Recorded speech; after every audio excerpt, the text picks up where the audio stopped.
আপনি কেন স্বামীর খেদমত করবেন না? স্বামী তো আপনার জন্য জান্নাত, স্বামী তো আপনার জন্য জাহান্নাম। স্বামীর খেদমত যদি আপনি যথাযথভাবে করতে পারেন, আপনার কপাল খুলে যাবে, যেমন কপাল খুলেছেন মা আয়েশা রাদিয়াল্লাহু তাআলা আনহা। আল্লাহু আকবার বল। মা আয়েশাকে আমার আল্লাহ তাআলা সালাম জানাইছে, বলে কেমনে কেমনে তোর স্বামীর খেদমত করার কারণে। এ বন্ধু কিতাবের লেখক লেখে নবী আমার একদিন রাতের বেলা হযরত আয়েশাকে বললেন, আয়েশা রে, আজকের রাতে আমি তোমার ঘরে সববাসী করব, আমি তোমার ঘরে থাকবো। আমার বন্ধুগণ, আয়েশা সকাল থেকে বিছানাটা গোছানো শুরু করে দিলেন। কিতাবের লেখক লেখে নবী এশার নামাজ পড়ার পরে হযরত আয়েশার দরজার সামনে যায় ওঠা নাড়ে, সাথে সাথে আয়েশা দরজা খুলে দেয়, ডাকতে বললেন, নবী গো, ওগো আমার প্রাণের স্বামী, আহলান সাহলান, আপনাকে মোবারকবাদ জানাই। মুস্কি হাসি দিয়া নবীর হাতটা ধরিয়া আমার বন্ধুগণ বিছানার উপরে বসাইলেন। নবী বললেন, আয়েশা রে, আজকে সারাদিন আমি মানুষের দ্বারে দ্বারে বারে বারে গিয়েছি, আমার বড় ক্ষুধা লেগেছে, কিছু খাবারের ব্যবস্থা তুমি করতে পারবা কিনা রে? ও পদ্মারামের মায়েরা, ও পদ্মার অন্তরের মায়েরা, গভীর করে একটু কানটা খাড়া করে আমার দিকে দেন, দেখেন দেখেন হযরতে আয়েশা আমার নবীকে কেমন খেদমত করেছে, আর হযরতে আয়েশা নিজের স্বামীর প্রতি কেমন গুরুত্ব দিয়েছেন। কিতাবের লেখক লেখেন, ডাকতে বলে, প্রাণের স্বামী বসে যান, আমি 2 মিনিটের ভিতরে খানার ব্যবস্থা করে দিতেছি। হযরতে আয়েশা 3টা খেজুর এবং জয়তুনের তেল নিয়ে আসলেন। ডাকতে বলে, নবী গো, ও প্রাণের স্বামী, আমার ঘরের ভিতরে এই খাবার ছাড়া আর কোনো খাবার নাই। হযরতে মুহাম্মদুর রাসূলুল্লাহ সাল্লাল্লাহু আলাইহি ওয়াসাল্লাম 3টা খেজুর নেওয়ার পর জয়তুনের তেল নিয়ে খানাটা খাইলেন। খাওয়ার পরে ডাকতে বলতেছে, আয়েশা, আমি ক্লান্ত, আমি একটু আরাম করব, আমি একটু ঘুমায়া যাব, ঘুমের একটু ব্যবস্থা পরিবেশ তুমি করে দাও। হযরতে আয়েশা বললেন, প্রাণের স্বামী, চিন্তা করবেন না, আপনি যখনই আমাকে সংবাদ দিয়েছেন তখন থেকে আমি বিছানাটা সুন্দর করে বিছায়া রাখছি। জোরে বলি না মারহাবা। আমার নবী ডাকতে বললেন, আয়েশা রে, রূপ কোথায়, আমার বন্ধুগণ বেদফুল কোথায়? হযরতে আয়েশা বলেন, নবী গো, ওগো আমার প্রাণের স্বামী, আসেন আসেন, আমার সাথে আসেন, ঘরের ভিতরে নিয়ে যাইয়া সুন্দর করে পাইয়া নবী বিছানার উপরে বসলেন। বিছানার উপরে বসার পর ডাকতে বললেন, আয়েশা রে, আমি তো শুয়ে পড়ব, কিন্তু বালিশ তো আমি দেখতেছি না, কার উপরে আমি মাথাটা রাখবো? হযরতে আয়েশা বললেন, প্রাণের স্বামী, চিন্তা করবেন না, আজকে রাতের জন্য আমি এমন একটা বালিশ বানাইছি, সেই বালিশটা দুনিয়ার তুলা দ্বারা বানাই নাই, দুনিয়ার কাপড় দ্বারা বানাই নাই, দুনিয়ার সুতা দ্বারা বানাই নাই, আমি এই বালিশটা বানাইছি, আমার মালিক আমাকে এই 2টা রান দিয়েছে, এই 2টা রান আজকে রাতের জন্য আমি বালিশ হিসাবে ব্যবহার করব। জোরে বলি না মারহাবা। স্বামীকে কেমন খেদমত করতে হয়, আমার নবী আয়েশার রানের উপরে মাথাটা দিলেন। দেওয়ার পরে হযরতে আয়েশা ছোট্ট ছোট্ট আওয়াজে ডাকতে বলতেছেন, প্রাণের স্বামী, আমি কি আপনার মাথাটা একটু মৈথুন করে দিব, আমি কি আপনার মাথাটা একটু আশ্রয়া দিব? নবী বললেন, আয়েশা রে, তোমার ঘরে তো চিরুনি নাই, তোমার ঘরে তো কামই নাই, কেমনে তুমি আমার মাথাটা মৈথুন করে দিবা, কেমনে তুমি আমার মাথাটা আশ্রয়া দিবা? হযরতে আয়েশা টুকরে টুকরে কান্না করে ডাকতে বললেন, প্রাণের স্বামী গো, চিন্তা করবেন না, আমি এমন একটা চিরুনি বানাইছি, সেই চিরুনিটা দুনিয়ার প্লাস্টিক দ্বারা বানাই নাই, দুনিয়ার কাঠ দ্বারা বানাই নাই, দুনিয়ার হাড্ডি দ্বারা বানাই নাই। এই যে দেখতেছেন আমার 2টা হাত দেখা যায়, আল্লাহু আকবার বল। এই 2টা হাতের 10টা আঙ্গুলি আপনি দেখতেছেন? নবী বলেন, হ্যাঁ হ্যাঁ আমি দেখতেছি।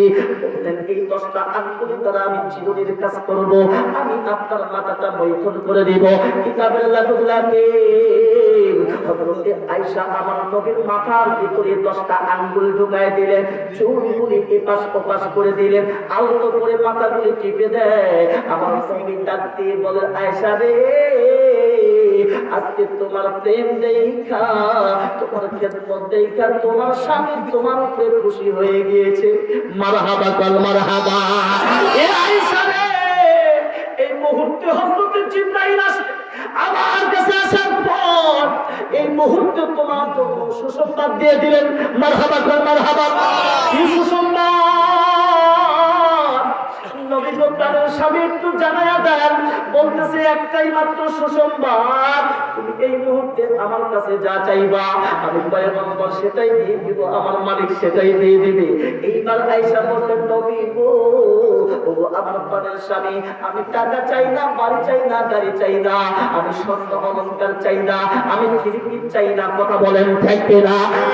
বললেন প্রাণের স্বামী, আমার এই দুনিয়ার ভিতরে আপনার উম্মতিরা অনেক সময় স্বামীর ঘরে যখন যাবে সন্তানের কাজ করবে, সন্তানকে লালন পালন করবে, সাংসারিক বিভিন্ন কাজকর্ম করবে, করতে চাইয়া আমার মালিকের ইবাদত ঠিক মতো করতে পারবে না। ও পয়গম্বর, ইয়ামুল কুন চারটা আমল করলি আমার বন্ধুগণ মায়েরা সহজেই জান্নাতে যেতে পারবে। আল্লাহু আকবার। বলে দিতে পারেন আমি আয়েশার অন্তরটা খুশি হয়ে যাবে। নবী মুস্কি মুস্কি হাসি আর তাকে বলতেছে আয়েশা রে, তাহলে তুমি শোনো, যদি কোনো মা একটা কাজ করতে পারে, এই এক নাম্বার হলো 5 ওয়াক্ত নামাজ যদি কোনো মা কন্টিনিউ ভাবে পড়তে পারে, নাম্বার 2 যদি কোনো মা রমজান মাসে রোজা রাখে, নাম্বার 3 যদি কোনো মা আমার বন্ধুগণ নিজের সতীত্বের হেফাজত করে, নাম্বার 4 হইল যদি কোনো মা যথাযথভাবে স্বামীর খেদমত করে। জোরে বলি মারহাবা।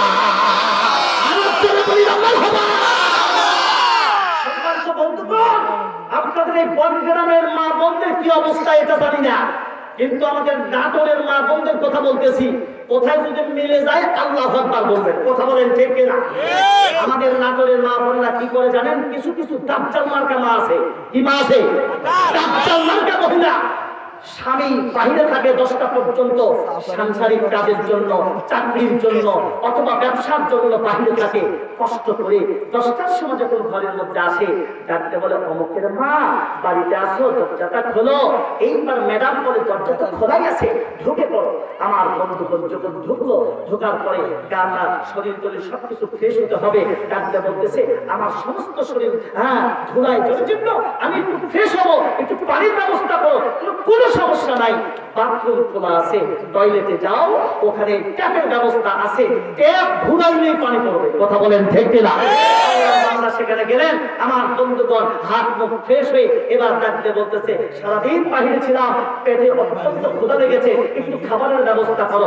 কোনো সমস্যা নাই, টেবিলের উপরে খাবারের ব্যবস্থা আছে, ওখান থেকে তুমি খানা খেয়ে নাও। বলে আসো, একটু সময় দাও আমাকে। বলছে না, সময় দেওয়ার সময় নাই, কারণ এমন কালচার জি বাংলা ইন্ডিয়ান সিরিয়াল চলতেছে। এই সিরিয়াল আমার বন্ধুগণ যদি মিস্টেক হয়ে যায়, তোমার খেদমত করতে করতে আমার সিরিয়াল যদি শেষ হয়ে যায়, আমি এর কাজা তুলতে পারবো না। কথা বলেন ঠিক কিনা? এরকম না আছে কিনা? দেখবেন টেলিভিশনের সামনে ছবি দেখতেছে, মুভি দেখতেছে, স্টার জলসা জি বাংলা নাটক দেখতেছে, এইদিকে স্বামী আসলো, গেল, শুয়ে পড়লো, খানা খাইলো কিনা, আমার বন্ধুগুলো এগুলো টাইম তার কাছে নাই। কথা বলেন ঠিক কিনা? এইবার স্বামী মনে মনে করে আরে এই নতুন দাজ্জাল মার্কা বউ থাকার চাইতে না থাকাই ভালো। কথা বলেন ঠিক কিনা? এরাই তো, এই সমস্ত ছেলেরাই তো বাহিরে পরকিয়া করে। কথা বলেন ঠিক কিনা? তুমি স্ত্রী থাকার পরে তোমার স্বামী যদি কোনো মেয়ের দিকে তাকায়, কোনো মেয়েকে যদি ভালো লাগে, বোঝা যাবে তোমার ভিতরে দুর্বলতা আছে। কথা বলেন ঠিক কিনা? তুমি তোমার স্বামীর সামনে তোমাকে প্রেজেন্ট করতে পারো নাই, তোমার রূপটাকে দেখাতে পারো নাই, তোমার স্বামীর মুখটাকে জয় করতে পারো নাই, যার কারণে একজন স্বামী অন্য মহিলার দিকে তাকায়। কথা বলেন ঠিক কিনা? কথাকে বুঝে আসছে? এই জন্য বনগ্রামের মায়েদেরকে বলবো, মা স্বামী যখন আসবে দুনিয়ার সব কাজ বন্ধ। কথা বলেন ঠিক কিনা? কিসের মুভি, কিসের সিরিয়াল, কিসের সন্তান, কিসের নামাজ কিতাবের ভিতর আছে। আল্লাহর হাবিব বলছে যদি কোনো স্বামী স্ত্রীকে ডাক দেয়, স্ত্রী যদি নামাজের অবস্থায় থাকে, সেটা যদি নফল নামাজ হয়, নামাজকে মাইনাস করে দিয়ে স্বামীর কোথায় শুনতে হবে। আল্লাহু আকবার। তুমি যদি রোজাও রাখো, কিতাবের ভিতরে আসে স্বামী যদি তোমাকে আহ্বান করে রোজাকে ভেঙে, আমার বন্ধুগণ স্বামীর কাছে সাড়া দিতে হবে। এটা খরচ রোজা না, খরচ নামাজ না, যেগুলো তাহাজ্জুদ আছে, নফল আছে, এগুলো নামাজকে মাইনাস করে স্বামীর কথা শুনতে হবে।